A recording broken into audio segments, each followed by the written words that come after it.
Orando e jejuando como Jesus ensinou. Esse é o título da nossa lição, a lição de número 9, que estudaremos no próximo domingo. A nossa escola bíblica dominical tem sido uma bênção na vida das famílias, de pessoas que querem viver uma vida de acordo com a palavra de Deus.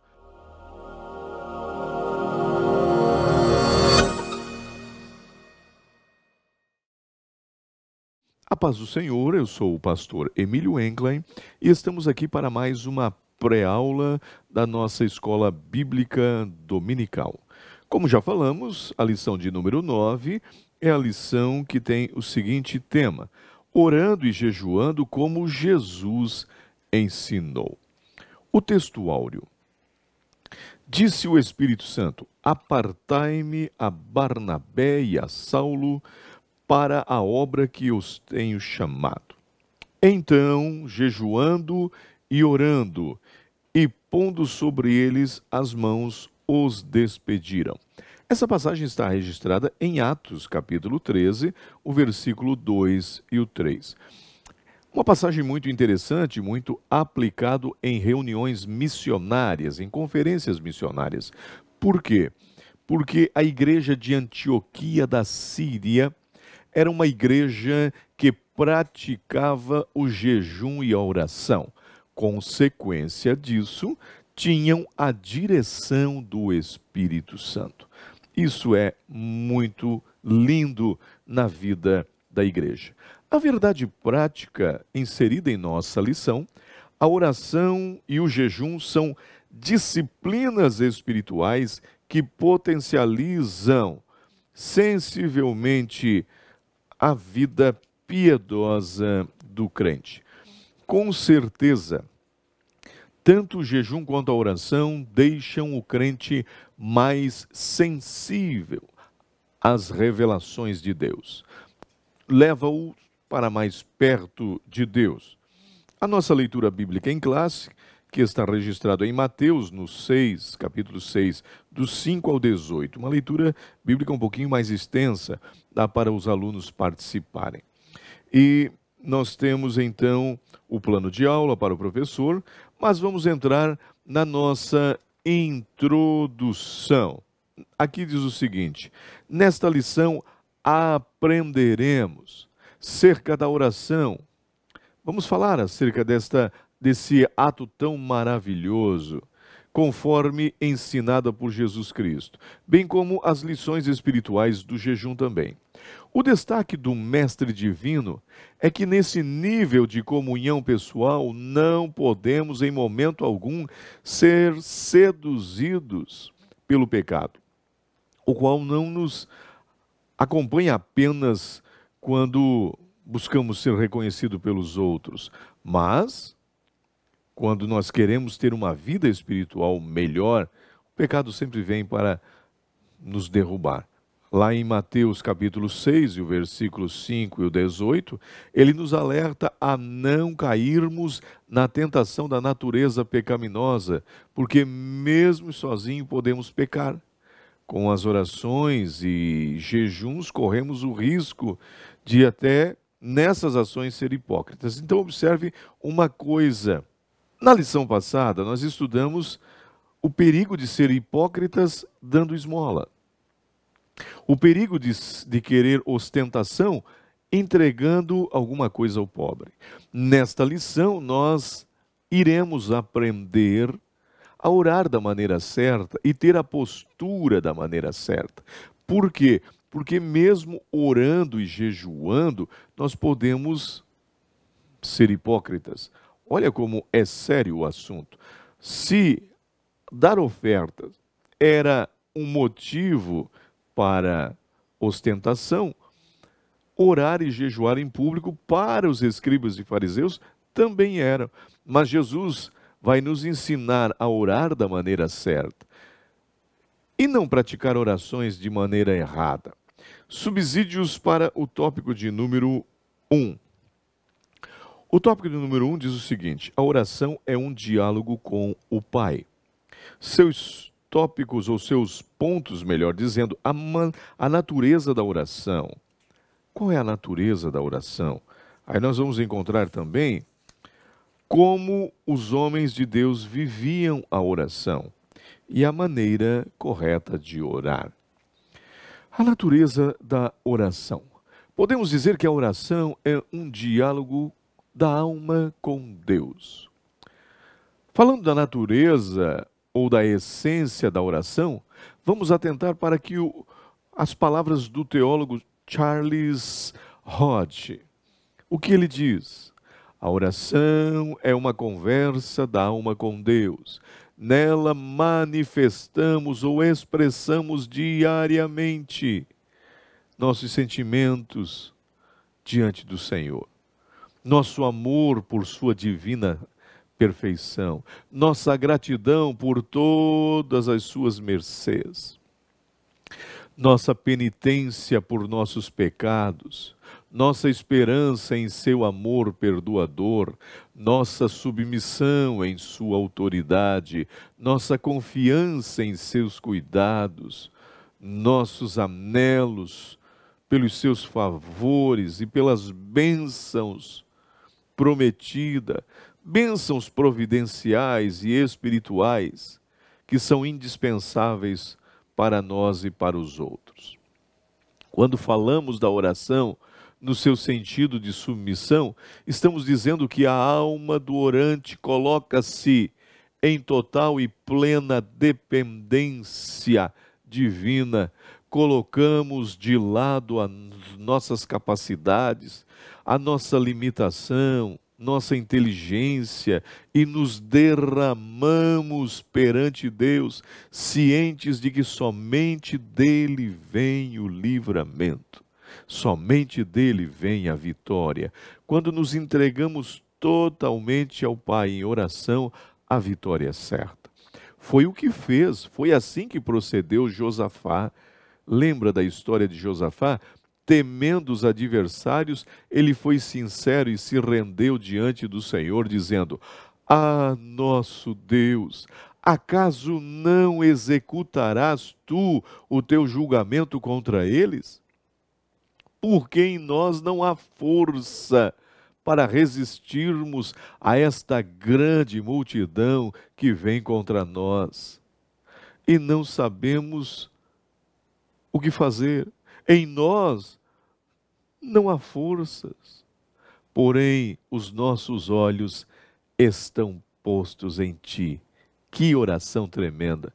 Quando falamos sobre oração, ela se torna cada vez, principalmente no sentido de submissão, ela se torna cada vez mais gloriosa, pois quem a faz não está apenas querendo receber algo de Deus, mas está reconhecendo a soberania de Deus, está priorizando que Deus venha realizar a sua vontade e não a dele. Deus realizará a vontade dele e não a minha. Foi o que Jesus fez no Getsêmani: faça-se a tua vontade e não a minha.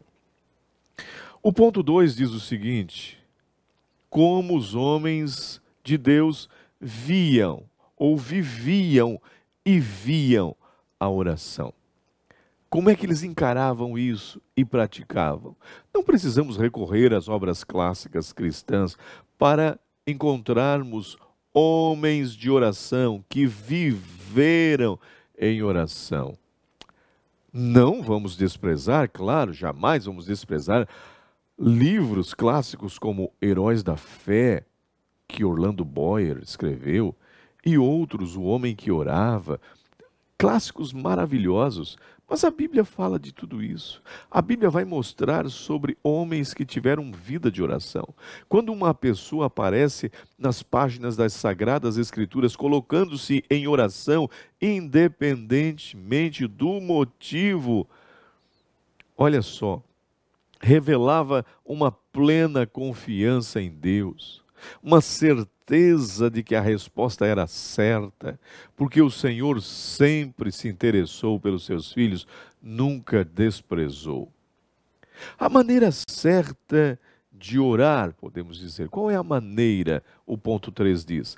A Bíblia nos ensina que a oração tem um interlocutor direto. Portanto, vós orareis assim: Pai nosso que estás nos céus, santificado seja o teu nome. Em relação à maneira certa de orar, é preciso que o cristão saiba o que é mais importante. Não é a postura. Tá, como é que eu vou orar, pastor? Como eu devo me posicionar? Observe uma coisa. Devemos observar uma coisa na Bíblia Sagrada. Homens e mulheres de Deus oraram das mais diversas posturas, as mais diversas posições. Em pé, ajoelhado, prostrado no chão, deitado na cama, assentado, pendurado na cruz, encostado na coluna, enfim, várias posições. Se foram sinceros, receberam. Se nós formos sinceros, independente da posição, receberemos. Se priorizarmos o reino de Deus, a resposta é certa. Deus nunca disse: orem nesta posição. Para ele o que vale não é a postura, e sim os motivos. É claro, já falamos que a postura não importa tanto. Porém, há uma coisa que precisamos saber a respeito da oração de joelho. Vamos levar em consideração.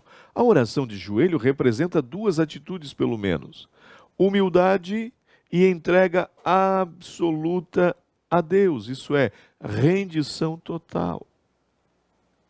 Aí entendemos que a oração de joelho, ela é muito valiosa, não dispensando as outras, é claro. Agora chegamos ao tópico de número 2, subsídios para o tópico de número 2. A oração que Jesus ensinou. Nós encontramos aqui 3 pontos importantes. Jesus não condenou a oração em público. Não condenou, você pode orar em público.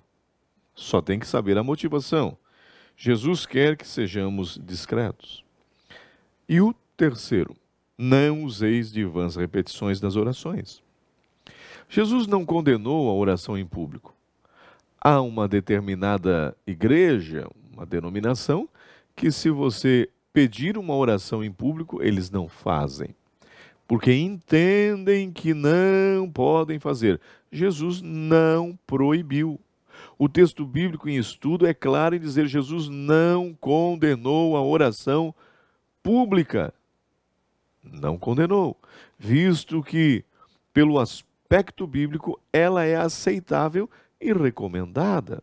O próprio Jesus orou em público na multiplicação dos pães, em outros lugares. O que Jesus condena aqui foi a hipocrisia, da mesma forma que foi aplicado para a oferta lá atrás, para as esmolas, a ostentação. É isso que Jesus condena. O hipócrita gostava de orar em pé, ficava nas sinagogas, nas esquinas das ruas, para que fossem vistos pelos homens. Estar ao fazer a oração em pé é algo totalmente normal, e principalmente naquele tempo. Aliás, segundo alguns estudiosos, em alguns momentos, orar de joelhos era ostentação. Para eles lá, era um ato de ostentação. Então, nós precisamos entender o contexto. Os judeus usavam práticas de 3 posturas, pelo menos na oração: em pé, de joelhos e prostrados no chão. E eles faziam isso olhando para o templo. Lembra de Daniel? Olhando para o templo. O que se deve levar em consideração é o estado do coração daquele que ora, e não da postura em que ele está. A condição necessária para que a oração seja respondida, quer seja de joelho, em pé, deitado, prostrado, na sala, na rua, na igreja, não é a postura, mas a intenção do coração. Se estamos em Cristo, seremos recompensados. Olha o que Jesus disse em João 15:7. Se vós estiverdes em mim e as minhas palavras estiverem em vós, vocês vão pedir e vão receber. Isso é importante analisar. O ponto de número 2 diz o seguinte: Jesus quer que sejamos discretos. E quando orares, não sejais como os hipócritas. Olha só, aí ele vai dizer assim, ó: mas tu, quando orares, entra no teu aposento. O original diz: entra na despensa, e fechando a tua porta, ora ao teu Pai que está em secreto, e o teu Pai que o vê em secreto te recompensará. Jesus quer que sejamos bem discretos na oração. Ele diz que aquele que realmente deseja comunhão com Deus precisa entrar no aposento para orar. Quarto é um substantivo neutro no grego. Pode estar falando da câmara de armazenamento, depósito, um quarto interno. No geral, uma despensa onde se guarda os alimentos. Agora, analisa comigo. Jamais alguém ousaria procurar uma pessoa que estivesse em oração num local como este, na despensa. Somente o dono da despensa teria acesso e interesse a entrar neste lugar. E é lá que o dono da despensa, o nosso Deus, entra e vai nos encontrar. Mas se levarmos primeiramente em consideração para o lado literal, que fala de um lugar secreto, e no aspecto simbólico de um lugar de alimento, está aí a resposta. Quem ora, recebe alimento para a sua vida espiritual. Para o cristão, o lugar secreto é visto como especial, a fim de afastar do mundo, de se isolar do mundo e estar sozinho com Deus. Ele sabe que a sua recompensa não vem do homem, vem de Deus que está nos céus. O ponto 3 diz: não useis de vãs repetições. Em Mateus 6 e 7, o Senhor Jesus condena uma vazia repetição de palavras na oração. Na verdade, o que ele disse é que muitos não têm um verdadeiro relacionamento com o Pai, por isso acabam se comportando como os gentios. Ele diz, como os gentios, que por não conhecerem o verdadeiro Deus, mas dependem dos ídolos de pedra e madeira, eles oram, fazendo vãs repetições constantes do nome dele, desse ídolo, Baal, Baal, Baal, coisa assim, achando que quanto mais insistirem, poderão fazer com que esses tais deuses se rendam às importunações de suas palavras. Esse procedimento era muito comum nos adoradores de Baal. Não devemos pensar que Deus vai nos ouvir por muitas repetições. Alguns acham que quanto mais palavras, mais valor tem a oração. Não é assim. Nem se deve achar que, por usar uma repetição, vai cansar Deus e forçar a responder. Agora há uma doutrina do determinismo, ou daquela que você tem que colocar Deus na parede e você precisa ter a resposta dele. Deus não está submisso a nós, é nós que estamos submissos a Deus. Nada disso vai acontecer se procedermos desta forma. Quanto a esta repetição, não devemos pensar que Jesus disse ou está sendo contra uma pessoa tirar uma ou mais horas de oração, de ficar mais tempo diante do Senhor, de interceder, de insistir. Não, muito pelo contrário. Ele mesmo nos ensina a bater para receber. Mas ele está querendo dizer o seguinte: há orações longas e breves nas Escrituras. E Jesus está querendo enfatizar o motivo. Você pode fazer uma oração breve, há momentos que a oração precisa ser breve. Eu costumo dizer que a menor oração é aquela que a gente diz, Jesus, é no momento do perigo e Ele nos livra. Mas existe aquela de intercessão, daquela insistência, é claro que sim, mas não repetindo e forçando as coisas para Deus. Para os pagãos, quanto mais longa, mais estridente fosse a oração, mais os deuses se voltariam para ela. A oração que tem repetição, mas que não envolve futilidade. Pode ter repetição? Pode, mas não envolve futilidade. Mecanismo, superficialidade, ela tem um valor e é aceitável sim. Jesus orou, ele também insistiu no Getsêmani. Quando entregamos tudo nas mãos de Deus em oração, sincero e humilde, ele cuida de nós. Vamos para o último subsídio de nossa lição, o subsídio do tópico de número 3. Oração e jejum. Oração e jejum, uma combinação perfeita. O aspecto bíblico sobre o jejum e o ensino de Jesus sobre o jejum. Oração e jejum. Duas práticas poderosas. A oração e o jejum, uma combinação perfeita, diz aqui. É mais do que comprovado que o jejum é um reforço para a oração. O jejum e a oração ajudam o cristão em várias áreas da vida. Uma delas é nas lutas espirituais. Paulo foi claro escrevendo aos Efésios, e ele disse que nós precisamos nos revestir, orando em todo o tempo, contra as lutas, contra as forças infernais. Esta luta começa desde o momento em que aceitamos a Cristo como nosso Salvador. O inimigo vai lutar para acabar com a nossa comunhão, com o lindo trabalho que Cristo realizou em nossa vida. Segundo, buscando direção divina, resposta de Deus. Aí nós encontramos Esther, nós encontramos Paulo, encontramos o próprio Jesus e outros, buscando direção. O jejum também, falando de arrependimento, como Nínive e outros. Na busca do poder espiritual, estar revestidos. Os discípulos descobriram isso quando não conseguiram expulsar o demônio daquele moço. Aí Jesus disse, esta casta só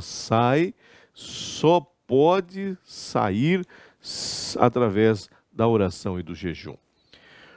A parte de número 2, ou o ponto de número 2, diz o seguinte, o aspecto bíblico sobre o jejum. Por mais que algumas pessoas tentem desfazer da temática sobre o jejum, esse assunto sempre fez parte das mais diversas religiões. Tem gente que não acredita no jejum, até mesmo alguns evangélicos. Tal prática esteve presente tanto no judaísmo como também no cristianismo. Sim, nós praticamos jejum. O seu uso vai tanto no aspecto positivo como negativo. Daí a necessidade de uma compreensão verdadeira, correta sobre o assunto.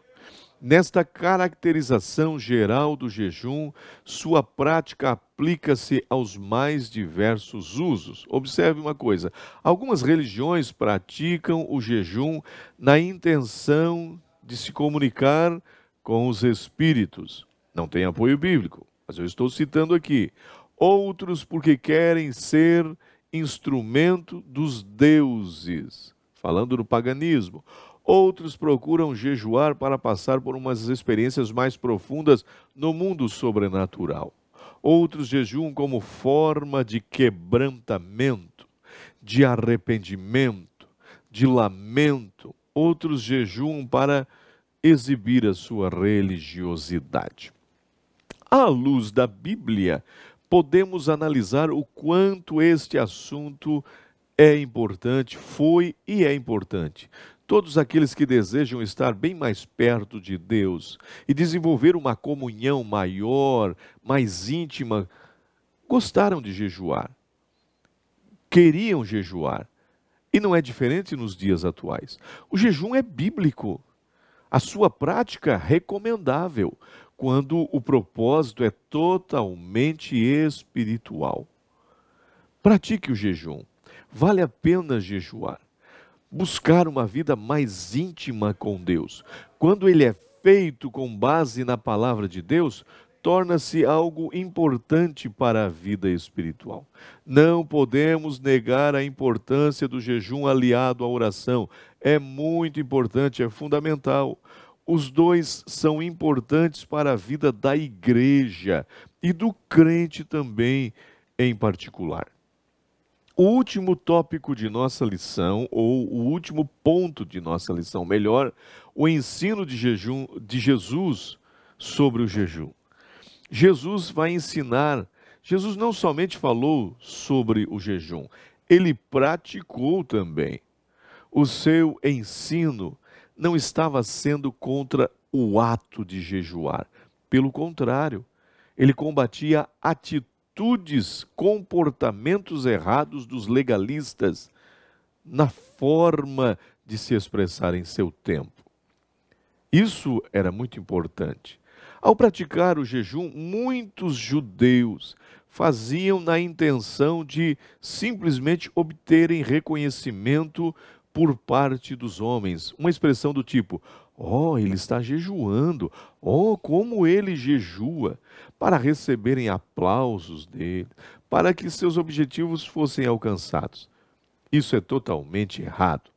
Apresentavam-se com os rostos melancólicos, entristecidos, sujos, meio barbudos. De qualquer maneira, aí queriam receber elogios, trazendo abatimento em suas fisionomias. Jesus ensina como realmente deve ser o nosso jejum, mostrando que deve ser feito de maneira discreta, ungir a cabeça. Vamos falar nos nossos dias? Pentear o cabelo, lavar o rosto, mostrar alegria. É interessante analisar isso. Lavar-se, ungir-se, se pôr com alegria, com um bom semblante, para representar algo melhor diante de Deus. Aqueles que queriam se exibir, se mostrar, o jejum terminava em si mesmo, findava ali, não tinha nenhum valor. Assim como a oferta da lição passada, a oração também deve ser feita de forma de não querer elogios humanos. Ela está ligada a atos secretos, verdadeiramente ligadas a Deus. Vamos concluir a nossa lição. Na conclusão, podemos dizer: o cristão que conhece a palavra de Deus sabe a importância da oração e do jejum como exercícios espirituais. Pela prática de ambos, o crente estará mais sensível ao Espírito Santo, de modo que a sua realização vai trazer constantes benefícios para a sua vida espiritual, especialmente diante de um mundo materialista, secularista, utilitarista, aonde buscam coisas efêmeras. Que possamos nos renovar, jejuar, buscar a presença do Senhor e sermos recompensados por Ele. Pastor Emílio se despede e deseja uma ótima escola dominical a você, em nome de Jesus. Amém.